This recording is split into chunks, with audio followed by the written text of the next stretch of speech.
पुनर्जन्म और पूर्व जन्म से भी लोग बहुत ज़्यादा वाकिफ रखते हैं अपने को आत्मा से कनेक्ट करके। इस संदर्भ में एक बात याद आती है कबीरदास की, कि माया मरी न मैं मुआ, मरी मरी गया शरीर, ये सुने होंगे आपने भी। तो ये क्या, क्योंकि कबीरदास ने भी एक तरह से भ्रम पैदा कर दिया है क्या, कि ये हकीकत है कि हमारे अंदर जो आशा तृष्णा माया ये सब वो कैरी फॉरवर्ड हो जाता है, मतलब शरीर मर जाता है लेकिन हमारे अंदर जो माया है, इच्छा है, तृष्णा है किसी भी चीज के लिए, चाहे वो पैसे की हो, धन का हो, शारीरिक संबंध बनाने का हो, 10 तरह की हमारी इच्छाएं हैं।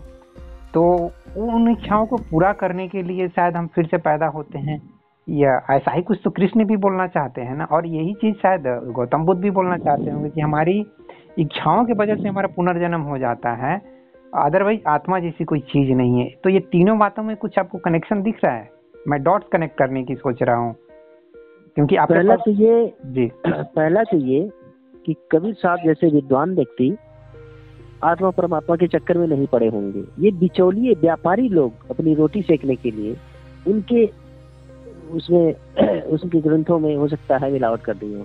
मिलावट की पूरी आशंका है, क्योंकि डायरेक्ट बिचौलियों की बातें जनता तो सुनती नहीं है। तो कृष्ण का नाम लेके, कबीर का नाम लेके, नानक का नाम लेके, उनके कंधों का इस्तेमाल करके अपनी बातें वो कहते हैं। लेकिन पुरानी चीजों में मिक्सअप की संभावना काफी रहती है। लेकिन गौतम बुद्ध ने भी तो इस चीज को एक्सेप्ट किया है ना, कि भले ही मैंने उन्हें आत्मा को अस्वीकार किया, परमात्मा को अस्वीकार किया, लेकिन देखिए भगवान बुद्ध जब थे तो उनका जो है हीनयान था, उसको हीनयान के नाम से जानते हैं। ठीक है, हीनयान। उसके बाद संख्या बढ़ती गई, फिर महायान हुआ। हाँ। अब इसमें भगवान बुद्ध की शिक्षाएं थोड़ी सी कम हो गई, फ्लेक्सिबल हो गया ये, इसमें संख्या बढ़ती चली गई। महायान के बाद फिर वज्रयान हुआ। इसमें तो बहुत ज्यादा मिक्स हुआ, क्या बहुत ज्यादा मिक्स होने लगा ज्ञान। भगवान बुद्ध का जो शुद्ध ज्ञान है वह 4 आर्य सत्य ही है। अच्छा, नहीं हरिशंकर जी ठीक है, मैं बस ये कबीरदास, कृष्ण और भगवत ये गौतम बुद्ध में कनेक्ट कर रहा था। अच्छा। कृष्ण बोलते हैं नैनम छिदन्ति शस्त्राणि, वो श्लोक बहुत फेमस है, और आप वहाँ पर पढ़ेंगे तो वहाँ पे भगवत गीता में क्लियर लिखा हुआ है कि हम जिस तरीके से वस्त्र, नया वस्त्र पहनते हैं पुराना वस्त्र को छोड़कर, उसी तरीके से हमारी आत्मा पुराना शरीर को छोड़कर नया शरीर धारण करती है। आपको तो संस्कृत के पंडित हैं तो आपको 2 श्लोक भी याद होगा, बशानी करके श्लोक है। और गौतम बुद्ध ने भी इस चीज को बोला है, मतलब किताब में आपका धर्मपद जो भी हो उसमें बोला है, और कबीरदास भी बोल रहे हैं। और इस चीज को आप देखेंगे रजनीश भी बोले हैं, आप पढ़ेंगे उनकी रजनीश की किताब में, मैंने कई जगह पे पढ़ा है। भले ही उनका तो ये खासियत है कि इस चीज को कहीं बहुत जगह पे कंट्राडिक्ट भी कर जाते हैं, ताकि उनका टारगेट होता है कि मेरे बोलने पे सिर्फ मत विश्वास करो, बल्कि तुम खुद सोचो, खुद अनुभव करो, जो कि हर एक सच्चे गुरु का मकसद होता है। यही चीज कृष्णामूर्ति और रजनीश ने भी किया है, चाहे गौतम बुद्धा ने भी उतने समय पहले किया है। उन्होंने क्लियर बोला है कि डाउट करो, हर एक चीज पे डाउट करो, हर एक चीज पे क्वेश्चन करो, मेरे से भी क्वेश्चन करो, मेरे ऊपर भी डाउट करो, हो सकता है मैं कुछ गलत बोल रहा हूँ, बहुत अच्छी बात है। तो मैं ये बोल रहा हूँ कि हमारा पूरा अध्यात्म में ये चीज बोलना चाह रहे हैं कि एक ऊर्जा होती है, या एक सूक्ष्म शरीर होता है, या एक हमारा मेंटल बॉडी होता है, जो कि हमारी इच्छाएं पूरा नहीं होने से उन इच्छाओं को पूरा करने के लिए फिर से शरीर धारण करती है। तो क्या ये पॉसिबल नहीं कि एक एनर्जी बॉडी जैसा कोई हमारे शरीर में एक स्ट्रक्चर होता है और वो दोबारा पैदा हो जाती होगी, नेचर का ऐसा सिस्टम होगा? इसमें कोई आपको गलत क्या लग रहा है इसमें, या आप देखिए तो स्वीकार करना चाह रहे हैं ताकि लोग भ्रमित ना हो सकता है आपका? नहीं, ऐसा नहीं है जी। मुझे जितना पता है उसके बारे में मैं बात अपनी राय दूंगा। मनुष्य पहली बात, मनुष्य जो पढ़ आया रहता है अपने जीवन में, आत्मा परमात्मा संबंधी ग्रंथ, स्वर्ग नरक संबंधी ग्रंथ, उसके ग्रंथों में यही तो भरा पड़ा है। लोभ लालच पूरी तरह से व्याख्यायित होता है हमारे ग्रंथों में। हमारा लोभ, हमारा भय चरम पे है। तो स्वर्ग हमें मिल जाए और नरक से हम बचे रहे। नरक का डर और स्वर्ग का लालच, वो महिमा मंडित होता है। वो तो अपनी जगह ठीक है। हाँ, मैं जो पूछ रहा हूँ वो बताइए, मैं जो चीज़ बोलना चाह रहा हूँ उस पर आप थोड़ा सा क्लियर करते कि हाँ ये इसमें क्या खामी है इस सच में।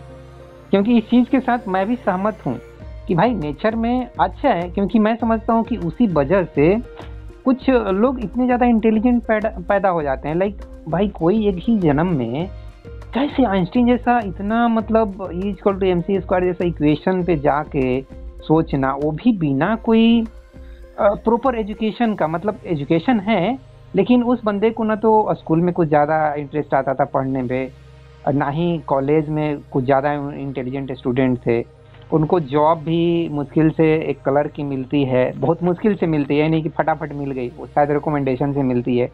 वो बंदा इतना डेप्थ में सोचता है, थ्योरी ऑफ रिलेटिविटी जैसा कॉन्सेप्ट देता है। चाहे आइजैक न्यूटन को भी ले लीजिए, चाहे इंडिया में भी ऐसे कुछ महारथी पैदा हुए हैं, गणितज्ञ पैदा हुए हैं, जो कि मतलब एक्स्ट्रा ऑर्डिनरी जिसको बोलेंगे, मतलब लगे कि यार क्या बंदा है ये, कहाँ से इसके अंदर इतना इंटेलिजेंस। तो मैं सोचता हूँ कि वो इंटेलिजेंस निश्चित रूप से कैरी फॉरवर्ड हुआ और जिसके वजह से वो एक इस लेवल तक वो पहुंच गया। इस चीज को आप कैसे देखते हैं?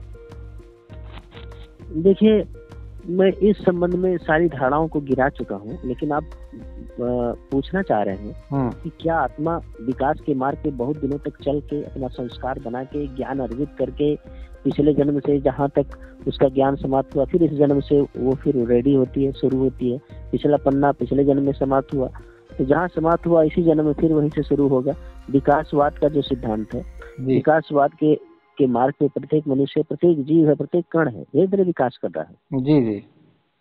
तो अब इसके बारे में जब मैं नहीं जानता तो मैं अटकलें नहीं लगाऊंगा, नहीं अपूर्ण उत्तर दूंगा। मैंने कहा कि मैंने एक फाइल बना ली है, जिस चीज को मैं नहीं जानता हूँ सीधे कह दूंगा मैं नहीं जानता। लेकिन ये एक होता है ना ऑब्जर्वेशन, जिसको अध्यात्म ऑब्जर्वेशन बोलते हैं।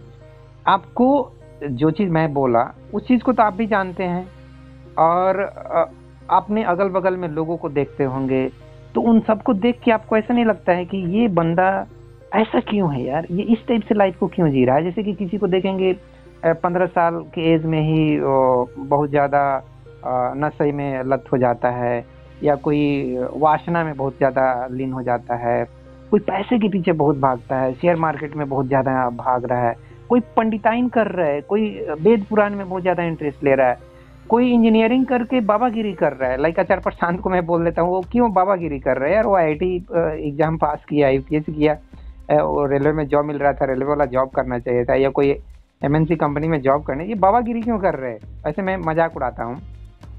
तो आपको ये सब अजीब सा नहीं लगता है यार, आदमी इतने वैरायटी क्यों? मतलब ये क्या सिर्फ जेनेटिक्स का खेल है? ठीक है, जेनेटिक्स अपने जगह पे, साइंस बोलता है जेनेटिक्स, और उसी जेनेटिक्स को मैं बोल देता हूँ, चाहे अध्यात्म बोल देता है, एक आत्मा की बात कर देता है, पुनर्जन्म की बात कर देता है।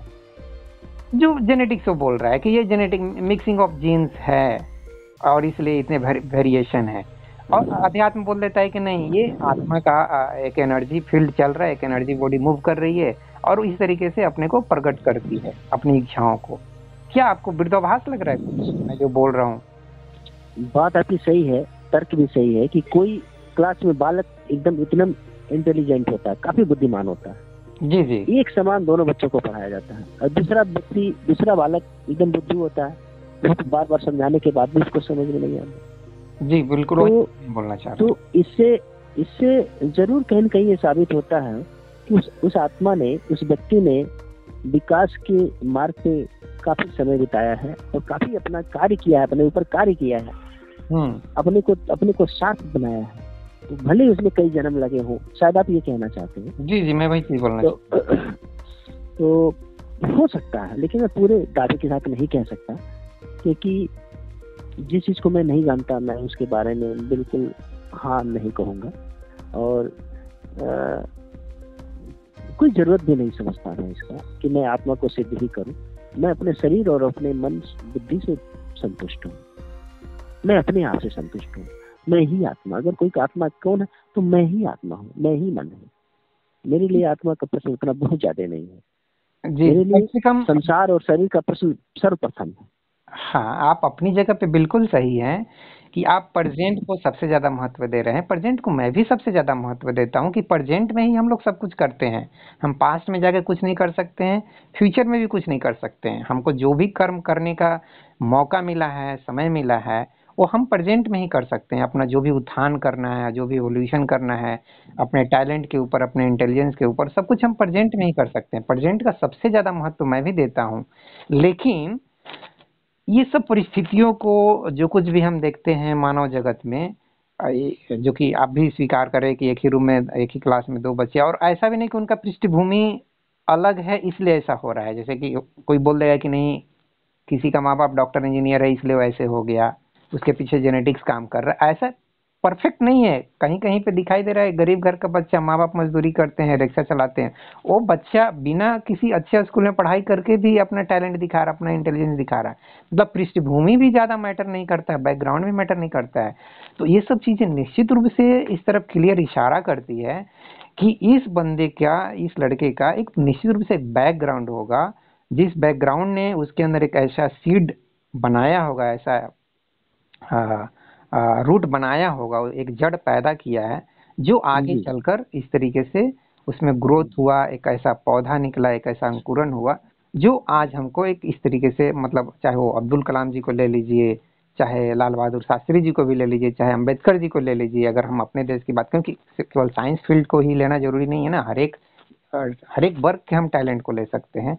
तो ये सब लोग निश्चित रूप से इस चीज को साबित करते हैं। जैसे कि कबीरदास को लीजिए ना भाई, कबीरदास कितने, मतलब उनके माँ बाप तो पैदा करके छोड़ दिए थे कहीं जंगल में, वो बच्चा को किसी मुस्लिम फैमिली ने केयर किया, और देखिए मतलब इतना टैलेंटेड, इतना पोएट्री उसके अंदर से निकलता है। तो ये सब टैलेंट कहाँ से, आपने उनको तो विद्वान बोला, क्या सोच के विद्वान बोले मुझे नहीं समझ में आया। तो ये सब कहाँ से पैदा हो रहा है, कहाँ से फ्लावरिंग, कहाँ से ये फूल निकल रहा है किसी के अंदर से?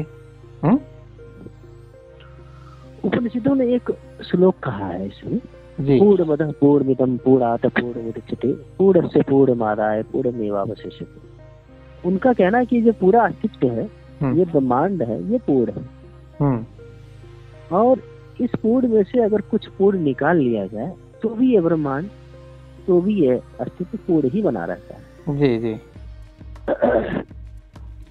ज्ञान चारों ओर बिखरा पड़ा है। कुछ आत्माएं, कुछ बॉडी की क्वालिटी ऐसी होती है कि जो डायरेक्ट, जिनका संपर्क इस ज्ञान से होता है, अपनी कला से होता है, अपनी बुद्धि से होता है, जो अपने अपने क्षेत्र में महारत हासिल करते हैं। जरूर कुछ न कुछ बात है जरूर, लेकिन उसको मैं कह नहीं पा रहा हूँ ठीक। लेकिन जो चीज मैं लॉजिकली डॉट्स को कनेक्ट कर रहा हूँ, उस डॉट से आप एग्री कर रहे हैं या नहीं कर रहे हैं? क्योंकि जैसे कि अभी आपने जो बात बोला कि कुछ आत्माएं ऐसी होती है, कुछ लोग ऐसे होते हैं, ये कुछ पे ही तो सवाल, ये कुछ कहाँ से आ रहा है? अतीत से जरूर आते हैं, अतीत से ही आते होंगे, और कहाँ से आएंगे, और पिछले समय से ही आते होंगे, और कहाँ से आ पाएंगे। और चमत्कार को जरूर स्वीकार करते हैं, चमत्कार जैसी कोई चीज होती नहीं है। तो फिर साइंस के हिसाब से तो यही कहेगा कि हाँ यार, एक प्रोग्रेशन चल रहा है, एक सीरीज चल रहा है, और वो सीरीज के तहत इस पॉइंट पे इस बंदे का ऐसा एवोल्यूशन हुआ, और उसके अंदर से ऐसा निकल रहा है टैलेंट, उसका इंटेलिजेंस। साइंस तो इस चीज से एग्री हो जाएगा। भले ही साइंस बोलेगा यार हम अभी प्रूव नहीं कर पाए हैं, हम कैसे एग्री कर ले, और मैं भी बोलूंगा कि हाँ भाई ठीक बोल रहे हो, आप प्रूव नहीं किए हो, आप कैसे मान लोगे।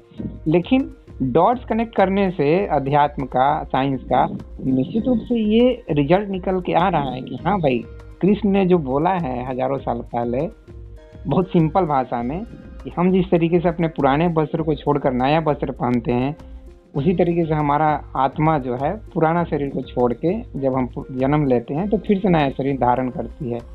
कृष्ण ने जो बोला है वो लग रहा है कि वो सही बात है।